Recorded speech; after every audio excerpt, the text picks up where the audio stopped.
ओम शांति। 6 दिसंबर 2025 बाबा के महावाक्य। मीठे बच्चे, ये शरीर रूपी खिलौना आत्मा रूपी चैतन्य चाबी से चलता है। तुम अपने को आत्मा निश्चय करो तो निर्भय बन जाएंगे। प्रश्न। आत्मा शरीर के साथ खेल खेलते नीचे आई है, इसलिए उसको कौन सा नाम देंगे? उत्तर। कठपुतली। जैसे ड्रामा में कठपुतलियों का खेल दिखाते हैं, वैसे तुम आत्माएं कठपुतली की तरह 5000 वर्ष में खेल खेलते नीचे पहुंच गई हो। बाप आए हैं तुम कठपुतलियों को ऊपर चढ़ने का रास्ता बताने।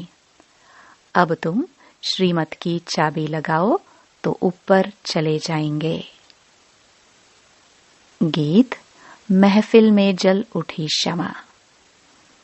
ओम शांति। रूहानी बाप रूहानी बच्चों को श्रीमत देते हैं। कभी कोई की चलन अच्छी नहीं होती तो माँ बाप कहते हैं तुमको शल ईश्वर मत देवे। विचारों को यह पता ही नहीं कि ईश्वर सचमुच मत देते हैं। अभी तुम बच्चों को ईश्वरीय मत मिल रही है, अर्थात रूहानी बाप बच्चों को श्रेष्ठ मत दे रहे हैं श्रेष्ठ बनने के लिए। अभी तुम समझते हो हम श्रेष्ठ ते श्रेष्ठ बन रहे हैं। बाप हमको कितनी ऊंच मत दे रहे हैं।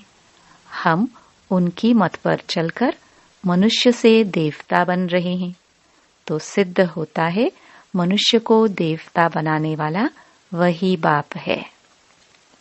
सिख लोग भी गाते हैं मनुष्य से देवता, तो जरूर मनुष्य से देवता बनाने की मत देते हैं। उनकी महिमा भी गाई है। एक ओमकार कर्ता पुरुष निर्भय। तुम सब निर्भय हो जाते हो, अपने को आत्मा समझते हो ना। आत्मा को कोई भय नहीं रहता है। बाप कहते हैं निर्भय बनो। भय फिर काहे का? तुमको कोई भय नहीं। तुम अपने घर बैठे भी बाप की श्रीमत लेते रहते हो। अब श्रीमत किसकी, कौन देते हैं? यह बातें गीता में तो है नहीं। अभी तुम बच्चे समझते हो। बाप कहते हैं तुम पतित बन गए हो, अब पावन बनने के लिए मामेकम याद करो। यह पुरुषोत्तम बनने का मेला संगम युग पर ही होता है। बहुत आकर श्रीमत लेते हैं। इसको कहा जाता है ईश्वर के साथ बच्चों का मेला। ईश्वर भी निराकार है, बच्चे आत्माएं भी निराकार हैं। हम आत्मा हैं, यह पक्की पक्की आदत डालनी है। जैसे खिलौने को चाबी दी जाती है तो डांस करने लग पड़ते हैं, तो आत्मा भी इस शरीर रूपी खिलौने की चाबी है। आत्मा इनमें न हो तो कुछ भी कर ना सके। तुम हो चैतन्य खिलौने। खिलौने को चाबी नहीं दी जाए तो काम का नहीं रहेगा, खड़ा हो जाएगा। आत्मा भी चैतन्य चाबी है और यह अविनाशी अमर चाबी है। बाप समझाते हैं मैं देखता ही हूँ आत्मा को। आत्मा सुनती है। यह पक्की आदत डालनी है। इस चाबी बिगर शरीर चल ना सके। इनको भी चाबी अविनाशी मिली हुई है। 5000 वर्ष इसकी चाबी चलती है। चैतन्य चाबी होने कारण चक्र फिरता ही रहता है। यह है चैतन्य खिलौने। बाप भी चैतन्य आत्मा है। जब चाबी पूरी हो जाती है तो फिर बाप नए सिर युक्ति बताते हैं कि मुझे याद करो, तो फिर चाबी लग जाएगी। अर्थात आत्मा तमो प्रधान से सतो प्रधान बन जाएगी। जैसे मोटर से पेट्रोल खत्म होने पर फिर भरा जाता है ना। अभी तुम्हारी आत्मा समझती है हमारे में पेट्रोल कैसे भरेगा। बैटरी खाली होती है, फिर उनमें पावर भरी जाती है ना। बैटरी खाली होती है तो लाइट खत्म हो जाती है। अब तुम्हारी आत्मा रूपी बैटरी भरती है। जितना याद करेंगे उतना पावर भरती जाएगी। इतना 84 जन्मों का चक्कर लगाए बैटरी खाली हो गई है। सतो रजो तमो में आए हैं। अब फिर बाप आए हैं चाबी देने अथवा बैटरी को भरने। पावर नहीं है तो मनुष्य कैसे बन जाते हैं? तो अब याद से ही बैटरी को भरना है। इनको ह्यूमन बैटरी कहे। बाप कहते हैं मेरे साथ योग लगाओ। यह ज्ञान एक ही बाप देते हैं। सद्गति दाता वह एक ही बाप है। अभी तुम्हारी बैटरी सारी भरती है, जो फिर 84 जन्म पूरे पाठ बजाते हो। जैसे ड्रामा में कठपुतलियां नाचती है ना, तुम आत्माएं भी ऐसे कठपुतलियों में सल हो। ऊपर से उतरते 5000 वर्ष में एकदम नीचे आ जाते हो। फिर बाप आकर ऊपर चढ़ाते हैं। वह तो एक खिलौना है। बाप अर्थ समझाते हैं। चढ़ती कला और उतरती कला का 5000 वर्ष की बात है। तुम समझते हो श्रीमत से हमको चाबी मिल रही है। हम फुल सतो प्रधान बन जाएंगे। फिर सारा पाठ रिपीट करेंगे। कितनी सहज बात है समझने और समझाने की। फिर भी बाप कहते हैं समझेंगे वही जिन्होंने कल्प पहले समझा होगा। तुम कितना भी माथा मारो, जास्ती समझेंगे ही नहीं। बाप समझ तो सबको एक जैसी ही देते हैं। कहाँ भी बैठे बाप को याद करना है। भल सामने ब्राह्मणी न हो तो भी तुम याद में बैठ सकते हो। मालूम है बाप की याद से ही हमारे विकर्म विनाश होंगे, तो उस याद में बैठ जाना है। कोई को बिठाने की दरकार नहीं है। खाते पीते स्नान आदि करते बाप को याद करो। थोड़ा टाइम दूसरा कोई सामने बैठ जाते हैं।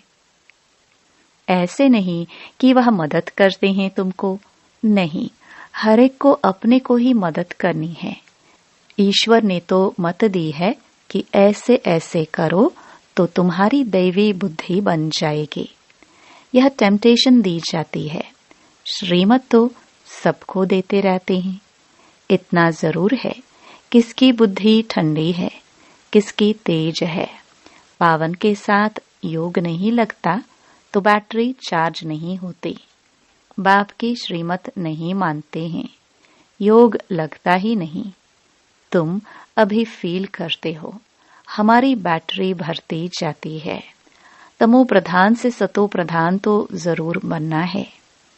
इस समय तुमको परमात्मा की श्रीमत मिल रही है। यह दुनिया बिल्कुल नहीं समझती। बाप कहते हैं मेरी इस मत से तुम देवता बन जाते हो। इसमें ऊंच चीज कोई होती नहीं। वहां यह ज्ञान नहीं रहता। यह भी ड्रामा बना हुआ है। तुमको पुरुषोत्तम बनाने के लिए बाप संगम पर ही आते हैं, जिनका फिर यादगार भक्ति मार्ग में मनाते हैं। दशहरा भी मनाते हैं ना। जब बाप आता है तो दशहरा होता है। 5000 वर्ष बाद हर बात रिपीट होती है।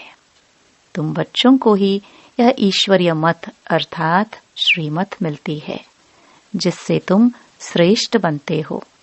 तुम्हारी आत्मा सतो प्रधान थी। वह उतरते उतरते तमो प्रधान भ्रष्ट बन जाती है।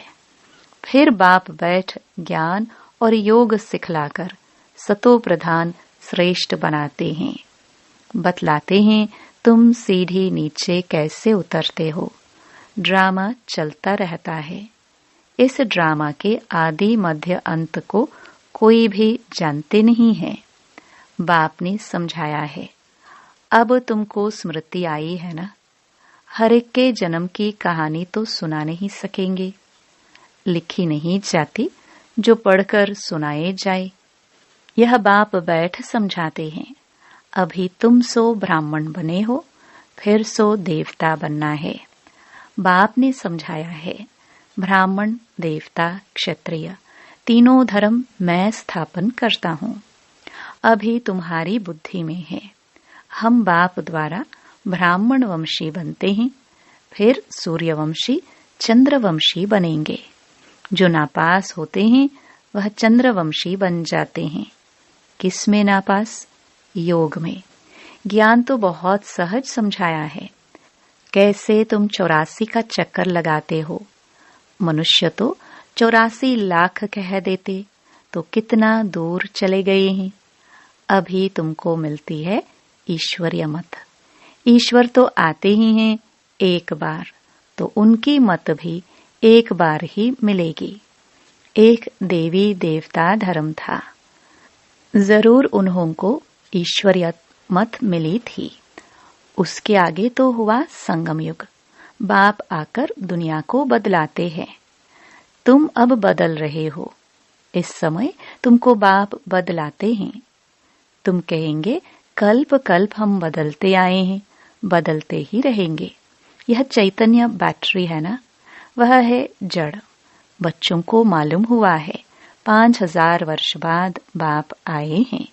श्रेष्ठ ते श्रेष्ठ मत भी देते हैं। ऊंच ते ऊंच भगवान की ऊंच मत मिलती है, जिससे तुम ऊंच पद पाते हो। तुम्हारे पास जब कोई आते हैं तो बोलो तुम ईश्वर की संतान हो ना। ईश्वर शिव बाबा है। शिव जयंती भी मनाते हैं। वह है भी सद्गति दाता। उनको अपना शरीर तो है नहीं, तो किसके द्वारा मत देते हैं। तुम भी आत्मा हो। इस शरीर द्वारा बातचीत करते हो ना। शरीर बिगर आत्मा कुछ कर ना सके। निराकार बाप भी आए कैसे। गायन भी है, रथ पर आते हैं। फिर कोई ने क्या बैठ बनाया है। त्रिमूर्ति भी सूक्ष्म वतन में बैठ दिखाया है।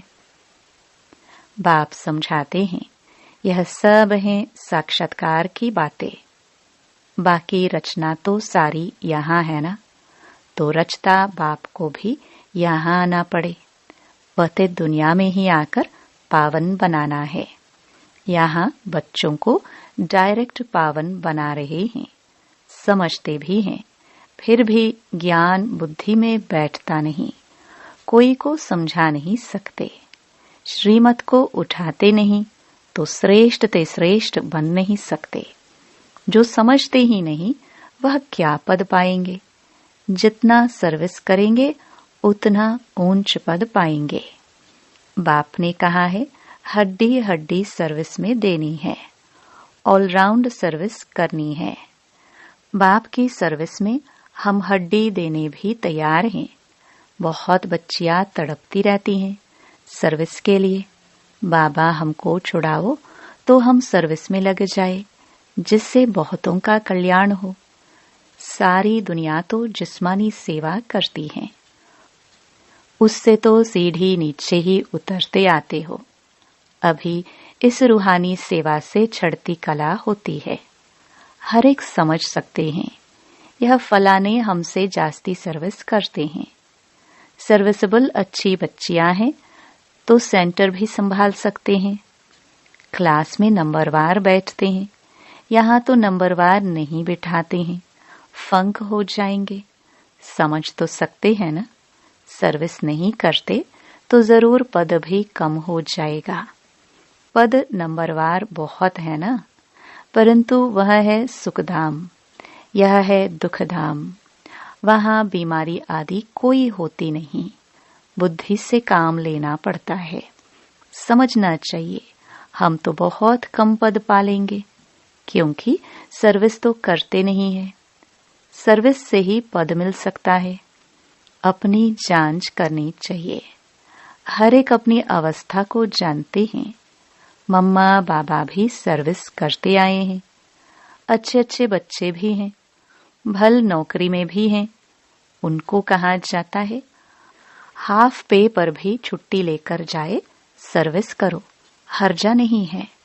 जो बाबा के दिल पर सो ताऊसी तख्त पर बैठते हैं, नंबरवार पुरुषार्थ अनुसार, ऐसे ही विजय माला में आ जाते हैं, अर्पण भी होते हैं, सर्विस भी करते हैं। कोई तो भल अर्पण होते हैं, सर्विस नहीं करते तो पद कम हो जाएगा ना। यह राजधानी स्थापन होती है श्रीमत से, ऐसा कभी सुना? अथवा पढ़ाई से राजाई स्थापन होती है, यह कभी सुना, कभी देखा? हाँ, दान पुण्य करने से राजा के घर जन्म ले सकते हैं, बाकी पढ़ाई से राजाई पद पाए, ऐसा तो कभी सुना नहीं होगा। किसको पता भी नहीं। बाप समझाते हैं, तुमने ही पूरे 84 जन्म लिए हैं, तुमको अब ऊपर जाना है बहुत इजी। तुम कल्प कल्प समझते हो, नंबरवार पुरुषार्थ अनुसार। बाप याद प्यार भी नंबरवार पुरुषार्थ अनुसार देते हैं। बहुत याद प्यार उनको देंगे जो सर्विस में हैं।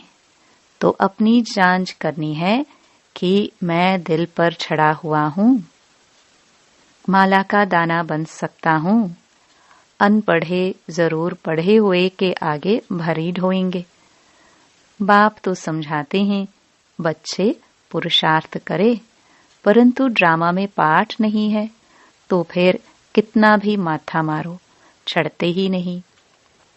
कोई न कोई ग्रहचारी लग जाती है। देह अभिमान से ही फिर और विकार आते हैं। मुख्य कड़ी बीमारी देह अभिमान की है। सतयुग में देह अभिमान का नाम ही नहीं होगा, वहां तो है ही तुम्हारी प्रारब्ध। यह यहाँ ही बाप समझाते हैं और कोई ऐसी श्रीमत देते नहीं कि अपने को आत्मा समझ मामेकम याद करो। यह मुख्य बात है, लिखना चाहिए। निराकार भगवान कहते हैं मुझ एक को याद करो, अपने को आत्मा समझो, अपनी देह को भी याद नहीं करो। जैसे भक्ति में भी एक शिव की ही पूजा करते हैं। अब ज्ञान भी सिर्फ मैं ही देता हूँ, बाकी सब है भक्ति। अव्यभिचारी ज्ञान एक ही शिव बाबा से तुमको मिलता है। यह ज्ञान सागर से रतन निकलते हैं, उस सागर की बात नहीं। यह ज्ञान का सागर तुम बच्चों को ज्ञान रत्न देते हैं, जिससे तुम देवता बनते हो। शास्त्रों में तो क्या क्या लिख दिया है। सागर से देवता निकला, फिर रत्न दिया। यह ज्ञान सागर तुम बच्चों को रत्न देते हैं। तुम ज्ञान रत्न चुगते हो। आगे पत्थर चुगते थे तो पत्थर बुद्धि बन पड़े। अब रतन चुगने से तुम पारस बुद्धि बन जाते हो, पारसनाथ बनते हो ना। यह पारसनाथ लक्ष्मी नारायण विश्व के मालिक थे। भक्ति मार्ग में तो अनेक नाम अनेक चित्र बना रखे हैं। वास्तव में लक्ष्मी नारायण व पारसनाथ एक ही है। नेपाल में पशुपति नाथ का मेला लगता है, वह भी पारसनाथ ही है। अच्छा, मीठे मीठे सिखिलदे बच्चों प्रति माता पिता बाप दादा का याद प्यार और गुड मॉर्निंग। रूहानी बाप की रूहानी बच्चों को नमस्ते। धारणा के लिए मुख्य सार। पहला, बाप ने जो ज्ञान रत्न दिए हैं वही चुगने हैं, पत्थर नहीं। देह अभिमान की कड़ी बीमारी से स्वयं को बचाना है। दूसरा, अपनी बैटरी को फुल चार्ज करने के लिए पावर हाउस बाप से योग लगाना है। आत्म अभिमानी रहने का पुरुषार्थ करना है, निर्भय रहना है। वरदान। दातापन की भावना द्वारा इच्छा मात्रम अविद्या की स्थिति का अनुभव करने वाले तृप्त आत्मा भव। सदा एक लक्ष्य हो कि हमें दाता का बच्चा बन सर्व आत्माओं को देना है। दातापन की भावना रखने से संपन्न आत्मा हो जाएंगे और जो संपन्न होंगे वह सदा तृप्त होंगे। मैं देने वाले दाता का बच्चा हूँ, देना ही लेना है। यही भावना सदा निर्विघ्न इच्छा मात्रम अविद्या की स्थिति का अनुभव कराती है। सदा एक लक्ष्य की तरफ ही नजर रहे। वह लक्ष्य है बिंदु, और कोई भी बातों के विस्तार को देखते हुए नहीं देखो, सुनते हुए भी नहीं सुनो। स्लोगन।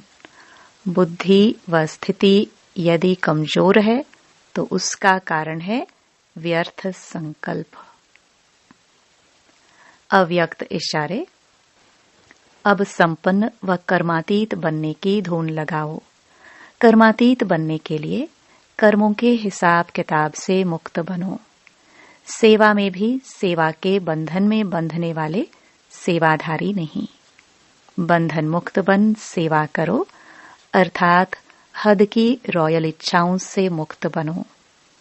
जैसे देह का बंधन, देह के संबंध का बंधन, ऐसे सेवा में स्वार्थ, यह भी बंधन कर्मातीत बनने में विघ्न डालता है।